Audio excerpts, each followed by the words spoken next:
Mis hermanos, estamos en la cuarta clase de nuestra clase bíblica apologética cristiana y desde el primer día hemos visto los fundamentos de la apologética. Comenzamos definiendo lo que era la apologética y yo creo que todos aquí podemos decir en algún modo, en nuestras propias palabras al menos, lo que significa el concepto de apologética.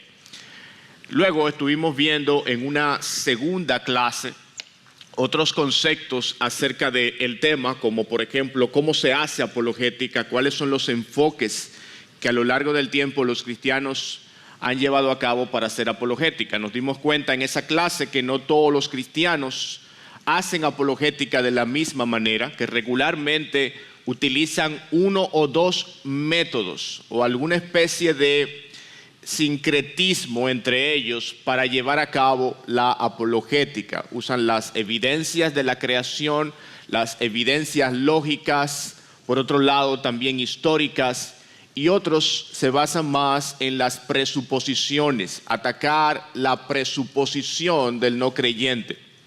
Mientras que por otro lado hay otro tipo de enfoque que se basa básicamente en la fe y por eso se llama fideísta.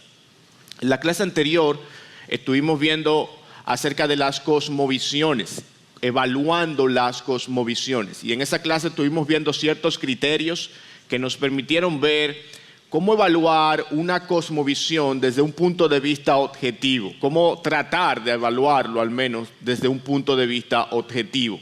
Y yo espero que haya sido de provecho y que puedan sacar provecho de estas clases a lo largo de las semanas y meses siguientes. En el día de hoy nosotros vamos a tratar un tema controversial, pero es parte también de la apologética. La pregunta eterna, la eterna pregunta, ¿cómo sé que Dios existe?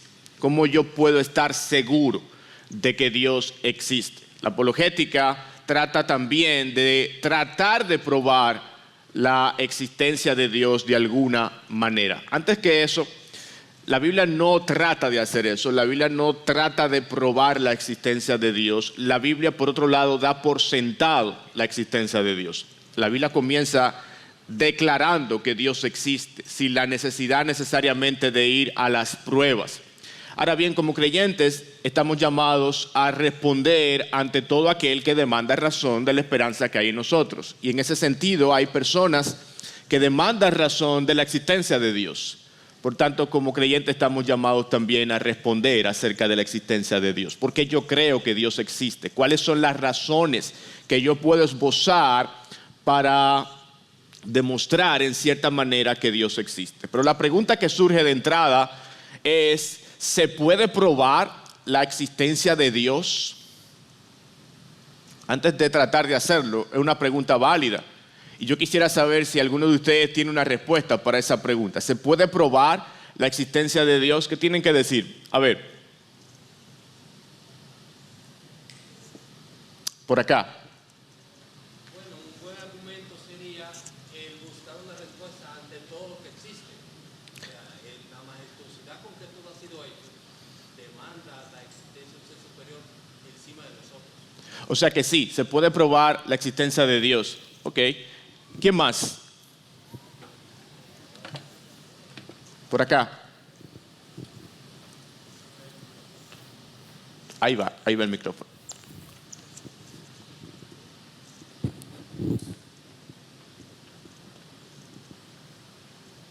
Pastor, creo que como usted mismo dijo, Dios comienza el relato de las Escrituras diciendo Dios creó en el principio. Entonces, así como Dios mismo, Él se revela a través de su creación y Él lo va haciendo progresivamente, no solamente quedándose en la creación, sino tratando con el hombre, incluyendo la salvación. O sea, que el mismo hecho de que nosotros existimos es una prueba de que alguien, ese alguien es Dios, es que nos sustenta. Y prueba final es que cuando nosotros, por ejemplo, una persona tiene una enfermedad ya terminal, y los médicos dicen, mira, solamente Dios o un milagro puede salvarlo. Estamos diciendo, estamos proponiendo, aunque no, muchos de ellos no crean, que hay alguien que tiene la vida del hombre en sus manos. Ok, Bien. Seguro que hay variedad de respuestas para esta pregunta. Yo quiero citar una del apologista británico Alistair McGrath en su libro Mera Apologética.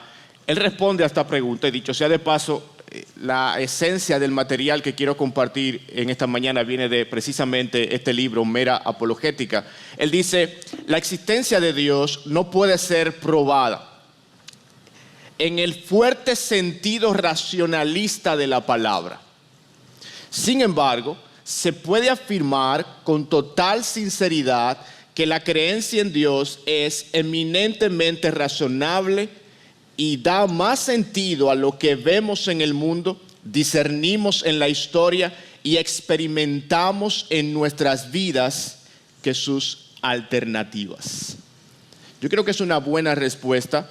Él empieza diciéndonos que si vamos a partir desde un punto de vista racionalista o quizás incluso desde un punto de vista empírico, ese no es el tipo de evidencia o de prueba que vamos a poner delante de los no creyentes para demostrar la existencia de Dios. Pero cuando usted reúne las diversas evidencias que encontramos, nos damos cuenta de que creer en Dios no está más allá de la razón o no viola el razonamiento.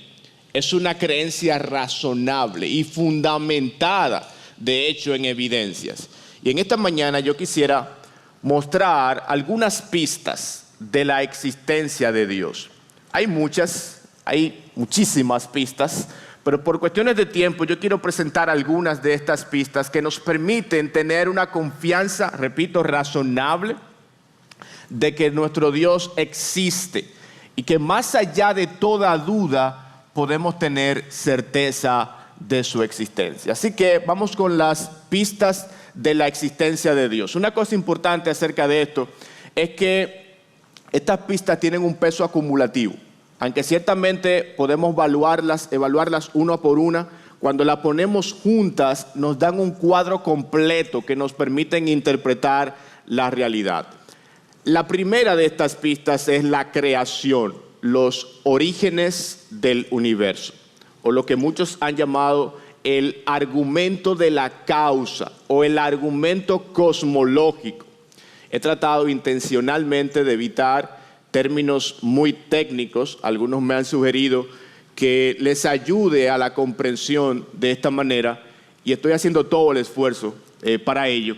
Pero cuando hablamos de la pista de la creación, nos referimos a ese famoso argumento cosmológico que tanto Tomás de Aquino, Agustín de Hipona y otros elaboraron a lo largo de toda la historia de la iglesia. Y básicamente dice, como está en la pantalla, lo que empieza a existir tiene una causa. El universo comenzó a existir. Por lo tanto, el universo tiene una causa. Fíjense que la primera premisa no dice todo lo que existe tiene una causa, sino todo lo que empieza a existir.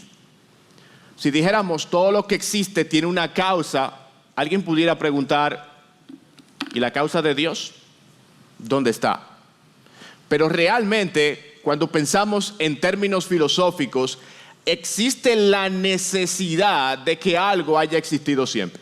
Imagínate que por un momento, si puedes cerrar tus ojos mejor, no existió nada. No existió Dios, no existió la materia, no existió el tiempo, no existió la conciencia, nada. Pregunta, ¿qué existiría hoy? Porque de la nada, nada puede salir. De manera que es filosóficamente necesario, científicamente necesario, que algo haya existido siempre. Por muchos siglos, los filósofos y los científicos pensaban que el universo era eterno, que el universo no tuvo un comienzo, que siempre ha estado allí, lo habían dado por sentado.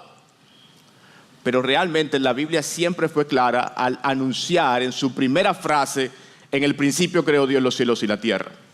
¿Y saben qué? La ciencia tarde o temprano ha tenido que reconocer la existencia de un universo temporal. Es decir, que el universo tuvo un principio en el tiempo. ¿Cuáles son algunas de las evidencias de que el universo tuvo un principio en el tiempo? Vamos a verla ahora. Esta es solamente una breve selección de evidencias del origen del universo. Por ejemplo, la segunda ley de la termodinámica, que dice que con el tiempo la energía útil se agota y el desorden aumenta. Es la famosa ley de la entropía. Si el universo fuera eterno, ya se habría quedado sin energía. Como aún hay energía disponible, tuvo que haber tenido un comienzo. Obviamente, no creo que aquí haya ningún físico, probablemente, pero la idea es que tanto científicos creyentes como no creyentes están de acuerdo con eso. En segundo lugar, la expansión del universo. Las galaxias se están alejando unas de otras como si hubieran salido de un punto inicial. Si retrotraemos en el tiempo, si retrocedemos en el tiempo, todo el universo se comprime hasta el origen común, lo que los científicos llaman el Big Bang. El Big Bang o la teoría del Big Bang lo que hace es explicar en términos científicos el origen del universo. Obviamente ellos no tienen una respuesta para la causa de la explosión en primer lugar, que el Big Bang significa básicamente eso, una gran explosión. Una tercera razón científica es la relación cósmica o la radiación cósmica de fondo. Los científicos, a través del uso de los telescopios de gran alcance, han podido rastrear lo que ellos llaman el eco del Big Bang, que es básicamente un calor residual que está en el universo a consecuencia de esa primera gran explosión. Y por último, encontramos una llamada teoría espacio-tiempo de 3 matemáticos que hace unos años, unas par de décadas, trataron de demostrar matemáticamente que no podía haber un universo que se expanda por toda la eternidad. El universo tuvo que comenzar en algún momento, según las teorías matemáticas de estos científicos, y la demostraron matemáticamente. Pero si podemos volver a la diapositiva inicial de la causa de origen, de la pista de la creación, nos damos cuenta que la premisa número 1, lo que empieza a existir tiene una causa, no necesita demasiada explicación. Vemos eso todos los días. De hecho, para los científicos poder hacer ciencia, tienen que reconocer eso. Porque precisamente la ciencia trata de buscar la causa, de explicar la causa de los fenómenos. Un científico no puede decir simplemente que las cosas no tienen causa. Si hay un universo y como se ha visto no es eterno, tiene que existir una causa que dé cuenta de su existencia. La segunda premisa, el universo comenzó a existir ya de diferentes maneras, se ha probado a lo largo de la historia, por tanto el universo tiene una causa. Ahora, si yo les preguntara, ¿qué características debería tener la causa que dio origen al universo? Por acá. Tiene que ser eterno. ¿Por qué?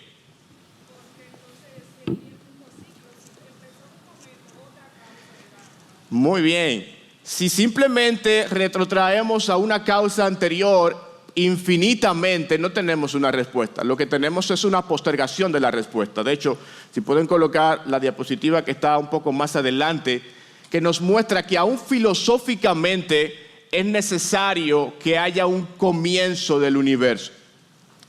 Si, por ejemplo, diríamos que el infinito o que el tiempo es infinito, que no comenzó en ningún momento. Piense, por ejemplo, en una recta numérica como esta que está en pantalla. Los números que están a la izquierda son los números negativos. Si esos números fueran infinitos, ¿cómo pudiéramos llegar a los números positivos? No llegaríamos. Por eso los científicos y filósofos están de acuerdo de que el pasado no puede ser infinito. Porque de lo contrario, no hubiésemos llegado al presente.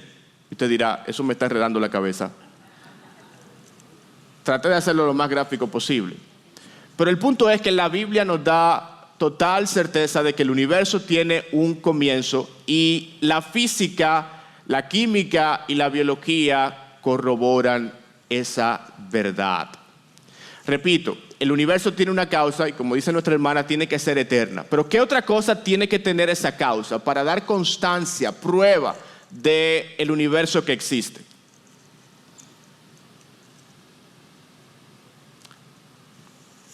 Nada más, por allá.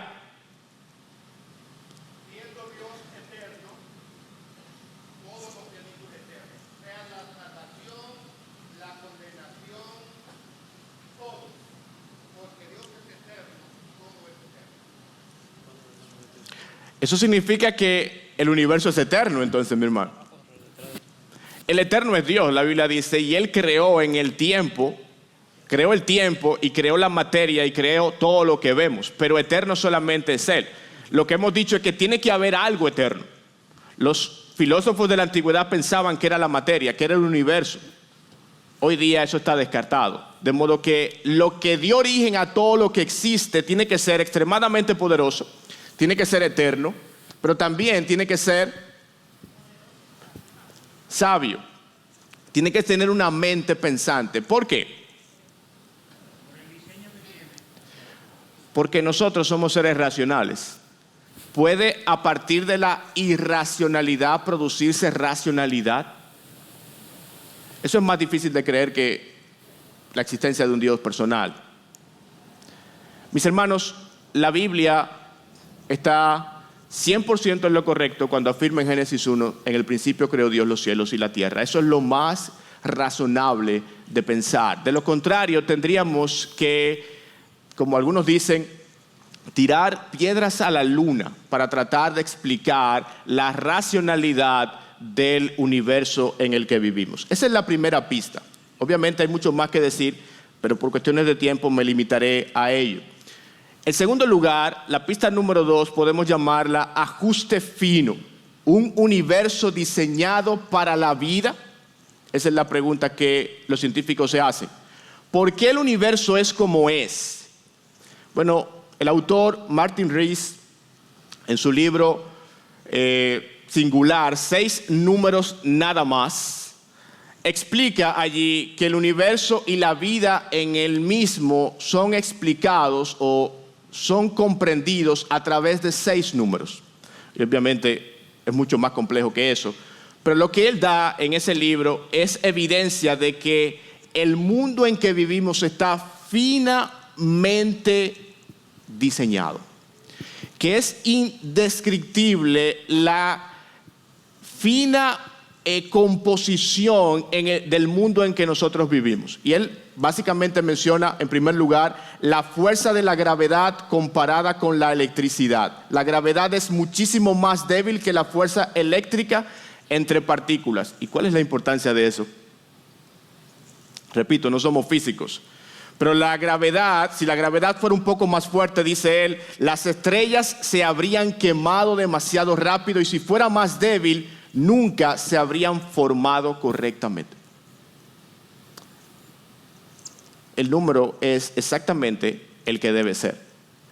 Pero en segundo lugar, Rees también menciona que la eficiencia de la fusión nuclear de las estrellas está finamente orquestada. Este número determina cuánto combustible usan las estrellas para brillar y producir elementos esenciales como el carbono. Y añade, si fuera 0.006, no se formarían los elementos necesarios para la vida. Si fuera 0.008, las estrellas explotarían demasiado rápido. Por igual, finamente ajustado. Piense, por ejemplo, en una consola de sonido. Para que se escuche y para que el sonido sea nítido, cada instrumento, cada botón debe estar en un lugar designado. Y los físicos han podido dar cuenta de que el universo parece una especie de consola finamente combinada. En tercer lugar, la cantidad de materia en el universo. Si hubiera más materia, la gravedad habría colapsado el universo demasiado rápido. Si hubiera menos, el universo se habría expandido tan rápido que nunca se habría formado ni galaxias, ni estrellas, ni planetas, ni ninguna vida. En cuarto lugar, él menciona la velocidad de expansión del universo. Este número regula si el universo sigue expandiéndose o si se colapsa. Es una especie de equilibrio entre la expansión y el colapso del universo. Si fuera más grande, las galaxias nunca se habrían formado. Si fuera más pequeño, el universo se habría derrumbado sobre sí mismo.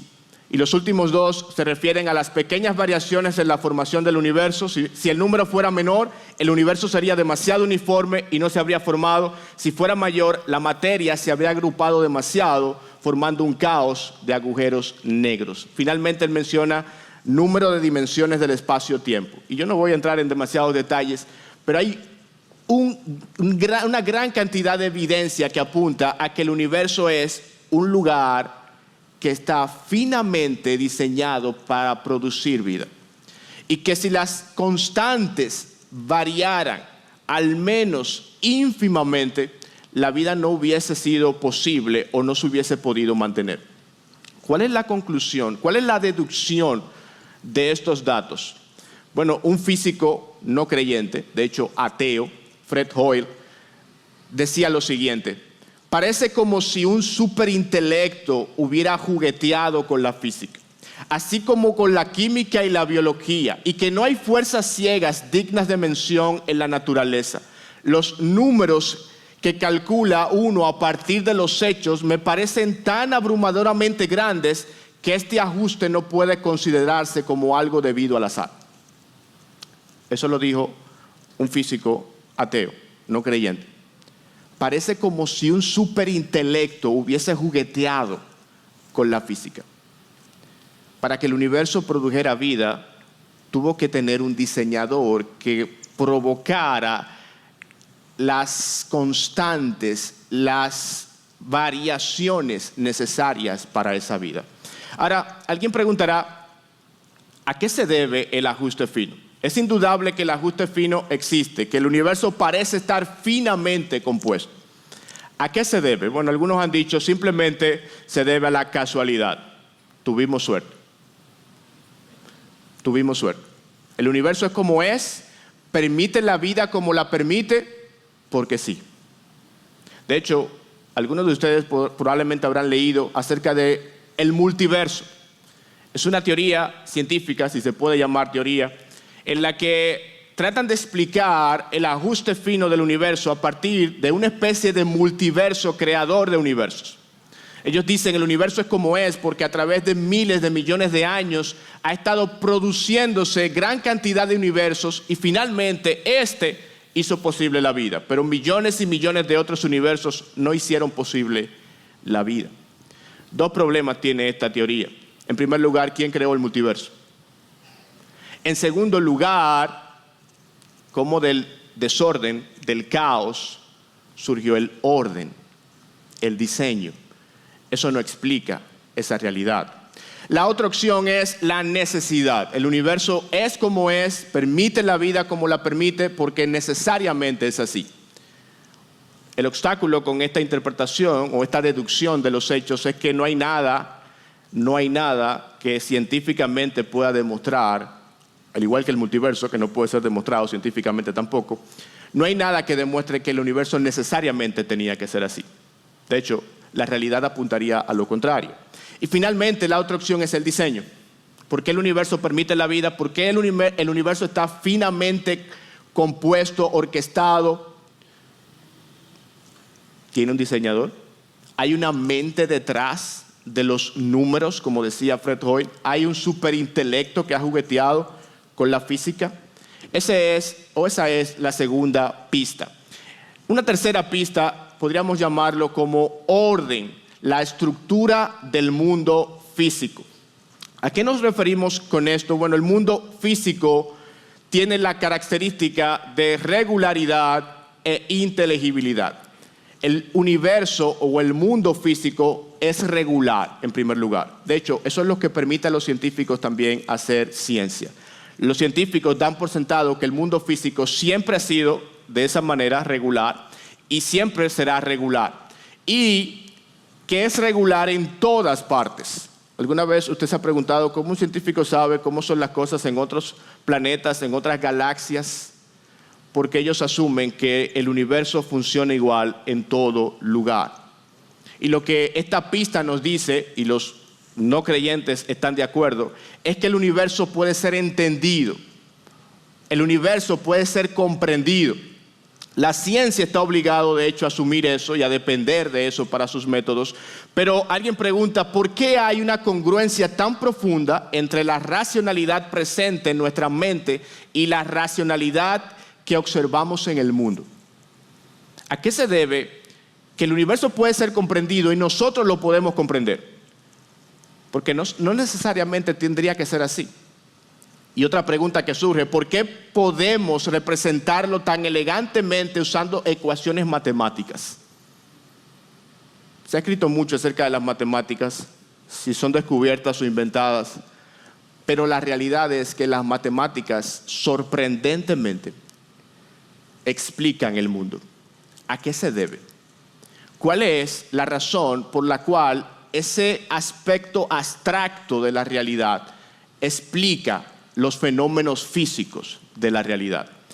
Y un matemático preguntaba eso, y Alistair McGrath en su libro resalta esto. La pregunta era, ¿por qué las matemáticas son tan irrazonablemente efectivas en la comprensión del mundo físico?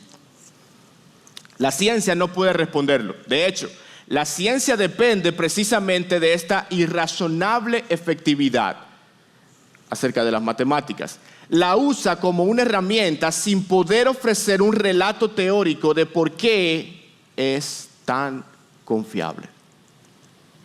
Es decir, los científicos dan por sentado que ellos pueden entender el mundo a través de la ciencia y específicamente a través de las matemáticas, pero la ciencia no puede explicar de manera teórica por qué las matemáticas son tan precisas, cuál fue su origen y por qué se correlacionan tan exactamente con la realidad. Esa es la tercera pista. Hasta ahora, las tres pistas que hemos visto tienen que ver con nuestra observación del mundo. De algún modo pueden ser llamadas pistas externas. Son en cierta manera y en un gran grado son objetivas. Dependen de hechos, números, factores que pueden ser evaluados y determinados objetivamente. Ahora, las siguientes tres pistas son de otro tipo de contenido. Tienen que ver no tanto con la experiencia de nosotros en el mundo externo, sino con nuestra experiencia interna con el mundo. Es decir, están enfocadas en la realidad de nuestro pensamiento y emociones, mientras que las primeras tres estaban enfocadas en realidades externas, ajenas a nuestros pensamientos, aunque ligadas a ellas. ¿Cuáles son estas tres pistas? Bueno, una de ellas es la pista de la moralidad, un anhelo de justicia. Básicamente, esta pista se puede envolver en tres premisas. En primer lugar, todos los hombres son conscientes de una ley moral objetiva. Las leyes morales suponen un legislador de ellas, por lo tanto, debe haber un supremo legislador moral de la ley. Vamos por partes. La primera premisa. Todos los hombres son conscientes de una ley moral objetiva. ¿Es eso cierto? ¿Parcialmente cierto? ¿Totalmente falso?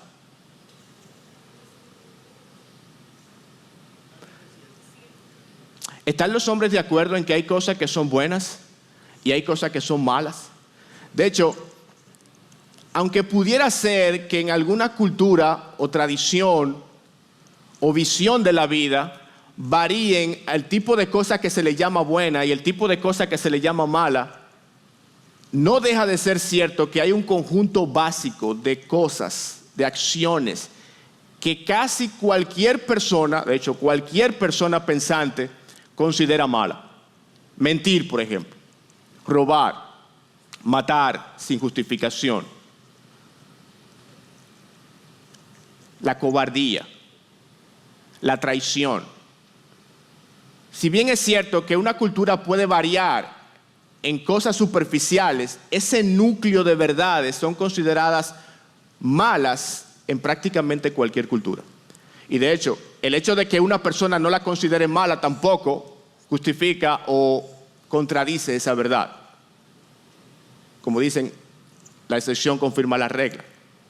Mis hermanos, la realidad es que todas las personas consideran que hay una ley moral objetiva, que hay cosas buenas y cosas malas. En lo que no estamos de acuerdo es el por qué. Mientras que los creyentes decimos, porque hay un legislador, hay un juez supremo que dictó la ley, que puso esa ley en nuestros corazones, como dice Romanos capítulo 2, versículo 15. Los no creyentes dicen, no, simplemente las cosas buenas y las cosas malas son determinadas por la cultura. O son determinadas por la sociedad, por el compuesto social de individuos que dicen, lo mejor es hacer esto porque nos conviene. Lo que llaman la moralidad pragmática. Ahora bien, si las leyes morales objetivas existen, tiene que haber necesariamente un legislador que las legislara.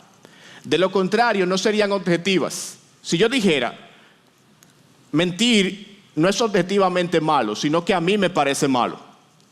Bueno, eso no tendría entonces cabida para mí, porque yo podría decir mentir me parece bien a mí. No sería ya algo por lo cual yo estaría sujeto. ¿Cómo el gobierno, cómo las autoridades podrían gobernar bajo esas premisas de que las leyes morales no son objetivas? Porque yo tendría que estar sujeto a leyes que las inventó otro. O porque yo puedo juzgar a una sociedad que tiene leyes diferentes a las mías, si no son objetivamente malas u objetivamente buenas. De hecho, esa fue la argumentación que hizo que alguien como C.S. Lewis, en su conversión, Lewis era ateo antes de ser creyente, y en el relato de su conversión, él escribió un libro acerca de eso que se llama Sorprendido por la Alegría, y él decía, yo tenía un argumento en contra de Dios que giraba en torno a la moralidad. Yo decía, yo no creo en Dios porque existe la maldad en el mundo. Yo no creo en un Dios que se hace llamar justo y bueno cuando el mundo experimenta tanto dolor y sufrimiento. Y Lewis reflexiona acerca de lo que él pensaba y dice, pero ¿de dónde salió en primer lugar mi noción de lo justo y de lo injusto? Él se preguntó en algún momento de su vida, ¿de dónde yo obtengo esa noción de que algo es bueno y malo? Porque si no hay alguien extrahumano, fuera de nuestra esfera de autoridad, que determina lo que está bien y lo que está mal, ¿cómo yo puedo acusar de que algo es bueno y malo simplemente porque a mí no me gusta? Y Lewis reconoce, tuve que renunciar a mi argumento en contra de la existencia de Dios por reconocer que la moralidad ciertamente era objetiva. Acusando a Dios de ser injusto, estoy de una manera u otra implícitamente reconociendo que debe haber un juez que legisla, que da leyes. Ahora bien, una cosa que deberíamos evitar, el hecho de que digamos que la moralidad es objetiva y que es necesaria la existencia de un ser superior, un legislador moral, no quiere decir que quienes viven sin Dios, incluso quienes son ateos, no puedan vivir moralmente. A veces los creyentes cometemos el error de asumir de que porque alguien no crea en Dios no puede actuar de una manera moral aceptable. No es eso lo que significa este argumento. Lo que significa es que si en la existencia de un legislador no puede haber leyes morales objetivas que todos estemos obligados a cumplir. Si las leyes morales son subjetivas, es como decir, a mí me gusta el helado de fresa y a ti te gusta el de chocolate. Y nadie tiene que acusarme de que estoy mal porque me gusta el helado de chocolate. Sin embargo, matar niños inocentes es malo donde quiera que se haga. Ahora bien, ¿cómo los no creyentes, cómo el naturalismo, por ejemplo, o el evolucionismo, ha tratado de explicar la moralidad a partir de la evolución o de la materia solamente? Hay lo que se llama moralidad como adaptación evolutiva. La moral surgió como algo que favorecía la cooperación y la supervivencia de la raza humana. Es decir, la moral es el resultado de esas ideas que surgieron en el transcurso del proceso evolutivo que llevó a cabo una cooperación y un crecimiento de la sociedad. Ellos dicen, puesto que esas cosas dieron resultado, esas cosas son buenas en ese sentido. Otros dicen, la moralidad se debe al altruismo recíproco. ¿Y qué es eso? Bueno, compartir recursos y apoyo mutuo aumentaba las probabilidades de supervivencia. Compartir cosas que necesitábamos para sobrevivir hizo que sobreviviéramos y por tanto esas cosas se convirtieron en buenas. Por eso matar es malo, porque no ayudaba a la supervivencia de la especie. Dicho sea de paso, sería interesante ver cómo un abortista explica eso. ¿En qué medida el aborto favorece la supervivencia de la especie? Selección de grupo. Castigar a los tramposos y fomentar la justicia mantenía la cohesión social. Lo que tendría que preguntarse alguien que cree de esa manera es: ¿cómo yo determino que alguien es tramposo en primer lugar? ¿Quién determina lo que es trampa? Para entonces determinar que castigarlo es necesario y saludable para la sociedad. El problema con estas formas de entender la moralidad es que no explican la realidad que experimentamos. Cuando decimos, por ejemplo, que la moralidad se debe a la adaptación evolutiva y que hacemos lo que corresponde con nuestra supervivencia, no estamos considerando realidades más profundas. Imagínate, por ejemplo, que tú estás al lado de un río y alguien grita en medio del río: auxilio, socórreme. Y tú estás al borde del río. ¿Qué te dice tu sentido de supervivencia? ¿Qué te dice? No saltes. Pero ¿qué te dice tu sentido del deber? Salta. Esta aproximación a la moralidad no explica por qué hacemos cosas que haciéndolas nos trae malos resultados, como saltar a un río a buscar a alguien. Y un sinnúmero de otros ejemplos que podemos citar. Ese tipo de moralidad no explica ese sentido interior que tenemos cuando sabemos que tenemos que hacer algo que no nos conviene, pero tenemos que hacerlo. Cuando de hecho es totalmente contraproducente. Pero sabemos que es lo correcto, porque Romanos capítulo 2 dice que Dios puso un sentido del deber, una conciencia, aún en los paganos, aún en los que nunca han oído el evangelio, pueden saber, su corazón los acusa cuando no hacen el bien y los excusa cuando hacen el bien. A eso es que la Biblia se refiere con ese sentido innato de la moralidad. Es como una especie de chip que Dios colocó en nuestra mente. Eso en cuanto a la cuarta pista.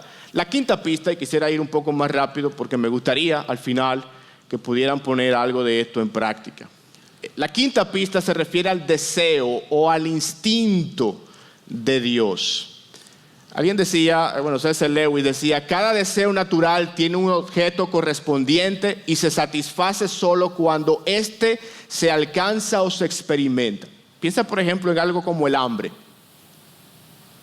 ¿Cuál es el objeto que le corresponde al hambre? El alimento, la comida. El sueño, el deseo de dormir. ¿Cuál es la experiencia que lo satisface? Bueno, dormir. El deseo sexual, ¿cuál es la experiencia que la satisface? Tener sexo.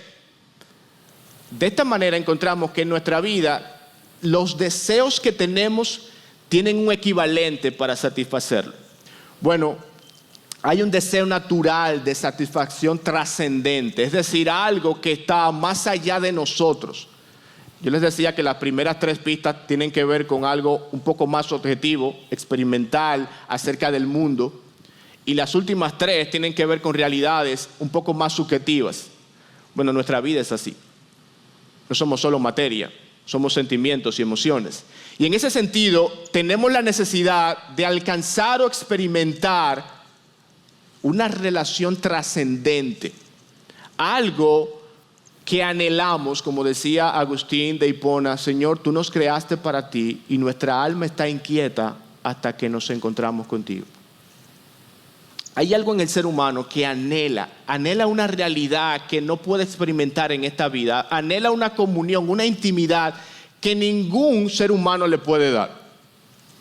Obviamente esto no es una prueba lógica, pero pudiera estar indicándonos la necesidad de algo más que esta vida terrenal no puede satisfacer.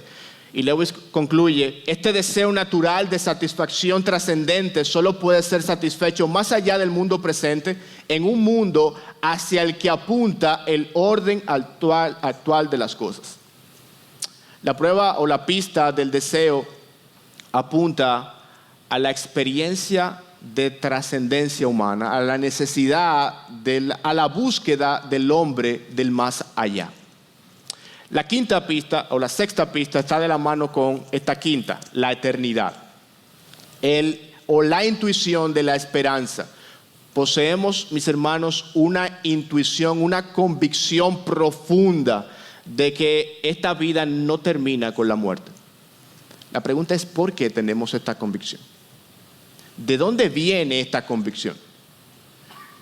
Y naturalmente, podemos decir, hay personas que no tienen esta convicción. Pero cuando usted analiza la experiencia general del ser humano a través de todos los siglos y de todas las culturas, es sintomático que la inmensa mayoría de las personas a lo largo de la historia han experimentado un deseo o una convicción de que hay algo más allá de la muerte. ¿A qué se debe? Eso podría naturalmente ser simplemente una respuesta emocional, psicológica a los males del mundo. Como decía Marx, la religión es el opio de los pueblos. Ahora bien, podría representar una pista verdadera de nuestra identidad y significado. La Biblia nos dice que hay una respuesta para esa búsqueda de trascendencia. Hay un lugar, hay una persona que puede satisfacer esa necesidad humana de trascendencia. Así que, mis hermanos, aquí están las 6 pistas que muy brevemente he tratado de definir. En primer lugar, la creación. En segundo lugar, el ajuste fino. En tercer lugar, el orden. En cuarto, la moralidad. En quinto, el deseo. Y en sexto lugar, la eternidad. Repito, las primeras 3 apuntan a realidades objetivas, aspectos externos de la realidad que podemos cuantificar, verificar. Las últimas 3, por otro lado, corresponden a aspectos subjetivos de la existencia, experiencias personales, pero que no dejan por eso de ser ciertas. Experiencias personales que no dejan de ser ciertas porque no sean números o factores externos. ¿Qué yo quisiera ahora, en estos minutos que nos restan?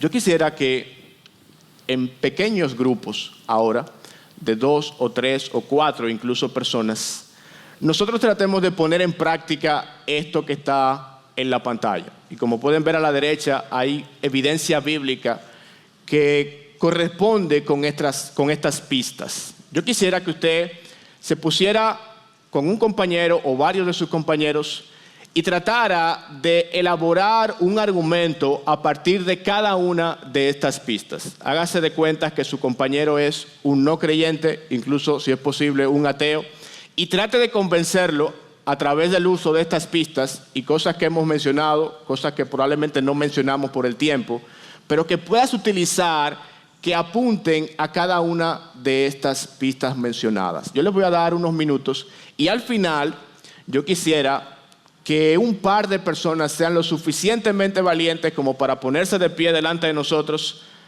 y representar eso. Sí, Ender. Es que si le doy el ejemplo, le doy la respuesta, pero la idea es básicamente que usted se ponga con otro compañero y esa persona se ponga en el lugar del contrincante, alguien que no cree que Dios exista, y que tú, utilizando estas pistas, trates de convencerlo, trates de demostrar en algún sentido la existencia de Dios a partir de ellas. No sé si se entendió ahí. Ok, vamos a darle 8 minutos. Y en 8 minutos le voy a pedir a alguien que por favor, o a un par de personas, vengan aquí delante y lo ejemplifiquen.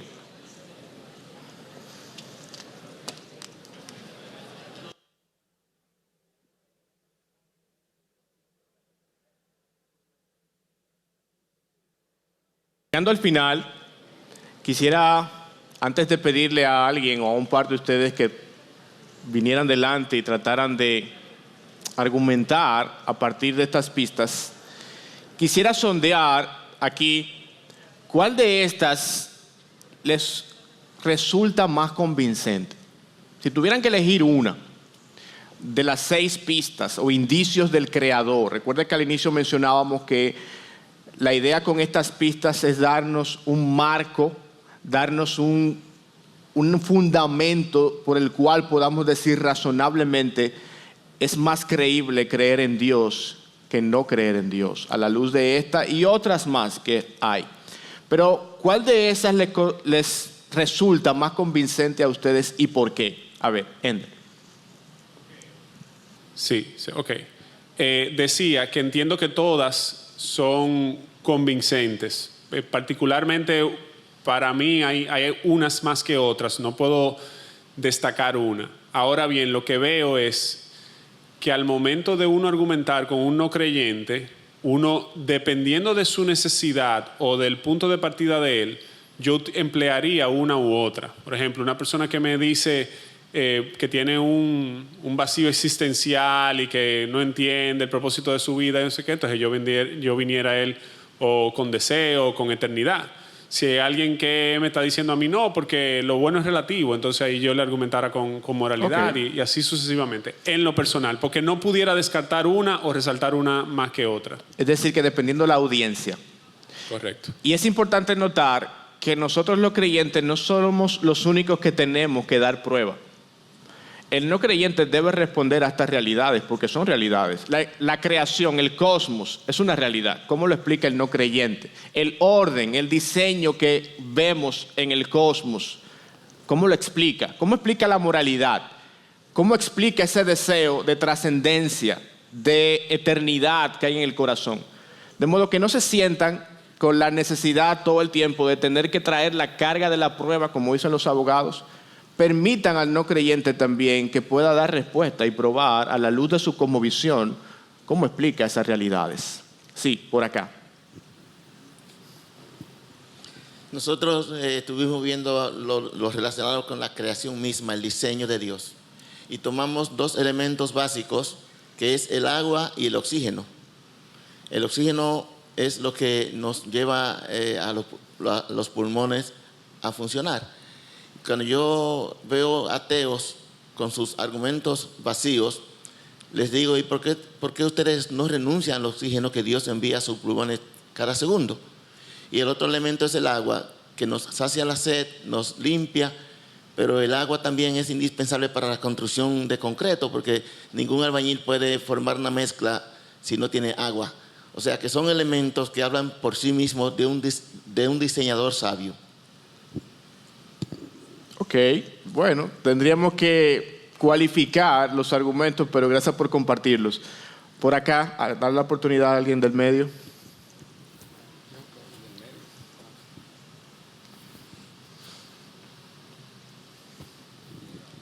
El ser humano que no conoce del Señor y muchas veces no conocen acerca de la abundancia en la ciencia y demostraciones de lo que Dios dice, que está en la historia y que poco a poco Dios va abriendo y da conocimiento de cosas que están escritas en la Biblia que el hombre no conoce todavía y que Dios va abriendo esas historias mediante la arqueología, las leyes también que hay, que son fuerzas como la de la gravedad, ley centrípeta, también la fuerza centrípeta, y muchas otras más, las leyes gravitacionales, que no solamente una sola, y hay cada vez más, Dios cada vez más va abriendo y dándole conocimiento al hombre de lo que Él dijo en la Biblia, se está cumpliendo, chin a chin.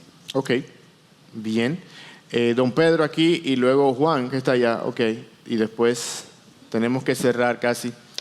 Sí, bueno, aquí en nuestro grupo usamos el argumento cosmológico, o sea, el argumento de causa y efecto.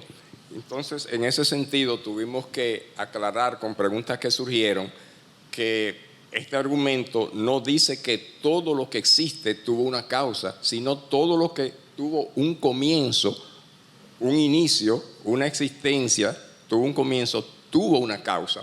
Porque entonces surgió que alguien le hizo una pregunta a una hermana, por entonces, ¿y cuál es la causa de Dios? Yo le decía, tenemos que tener cuidado con el argumento de premisas falsas o premisas no demostrables, porque esa pregunta está asumiendo que Dios es efecto y Él no puede demostrar eso, no es así.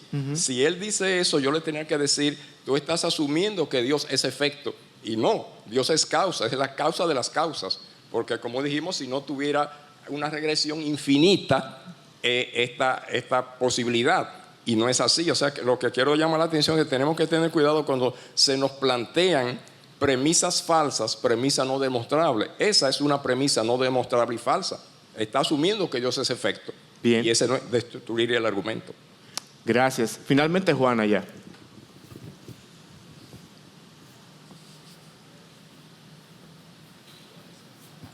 Hola. Acudiendo a lo que tiene que ver con el ajuste fino, incluso en combinación con la moralidad, sabemos que el universo está formado de millones y millones de estrellas, meteoritos, planetas, galaxias, y en todos estos años no ha habido una amenaza latente contra el sistema solar, que es el que más íntimamente conocemos. Sin embargo, aquí en dos calles, en un cruce de calles vacías prácticamente, dos carros vienen y chocan, colisionan. Quizás porque uno decidió pasarse la luz en rojo. Entonces, ese ajuste que tiene Dios con respecto a mantener toda su creación, en comparación con nuestras fallas, que no, si fuéramos del orden evolutivo, deberíamos ser más perfectos cada día, a mí me ayuda a entender esa contraposición de lo que es Dios en comparación con lo que somos nosotros. Ok, gracias. Son y 30, no sé qué tan rápido, cómo se fue el tiempo tan rápido, pero quisiera concluir con dos cosas. La primera es, no necesariamente estas pistas nos llevan directamente al Dios de la Biblia. Por eso algunos no están muy de acuerdo con el uso de argumentos racionales para demostrar la existencia de Dios. Porque si bien es cierto que se hace necesario una primera causa, no nos dice que esa primera causa es el Dios que se revela en las Escrituras. Y por igual con el resto de las pistas. Pero sí yo creo que pueden ser utilizadas como punto de partida a través del cual se derriban esas objeciones que un no creyente pueda tener y entonces llevarlos con la palabra al Evangelio. Y eso es lo que vemos que Pablo hace, por ejemplo, en Romanos capítulo 1 y también en Hechos capítulo 17, que en otra clase vamos a entrar en más detalles con esa manera de hacer apologética. Y finalmente quiero mencionar una cita que C.S. Lewis utilizaba y era: creo en el cristianismo no solamente porque lo veo, sino porque por él puedo ver todo lo demás. Lo que Lewis estaba diciendo es, el cristianismo me ayuda a entender el mundo. La semana pasada hablamos de cosmovisiones y las diferentes incoherencias que pudieran tener. El cristianismo me ayuda a entender toda la realidad, tanto la realidad externa, física, como la realidad interna, espiritual, emocional, que cada uno de nosotros experimentamos.